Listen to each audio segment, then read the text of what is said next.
Il attend dans l'ombre. Il a été président de l'Assemblée nationale mais sa défaite aux législatives l'a forcé à se retirer de la scène politique. Comme le raconte le quotidien Le Parisien ce 28 mai 2023, celui qui a été l'un des premiers à soutenir Emmanuel Macron alors qu'il était inconnu des Français, pourrait avoir sa carte à jouer si une éventuelle place se libérait à Matignon, celle d'Elisabeth Borne.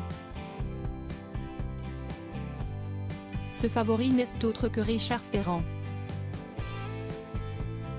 L'homme rôde toujours près du président de la République, comme le décrit le quotidien, même s'il possède une entreprise et travaille entre Paris et la Bretagne, Richard Ferrand reste proche d'Emmanuel Macron dont il est un influent interlocuteur, suivant avec intérêt la vie politique et les stratégies des uns et des autres.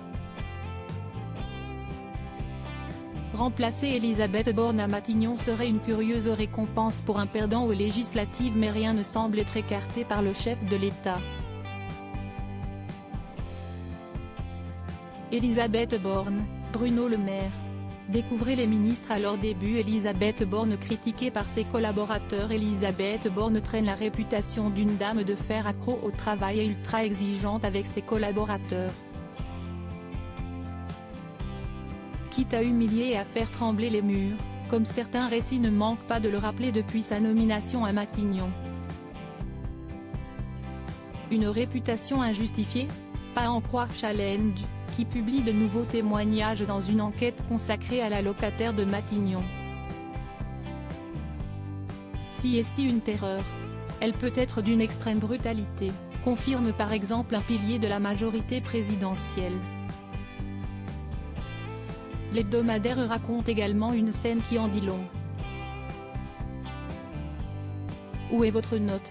Aurait-elle demandé à un conseiller, devant un poids lourd macroniste, alors qu'elle est ministre des Transports.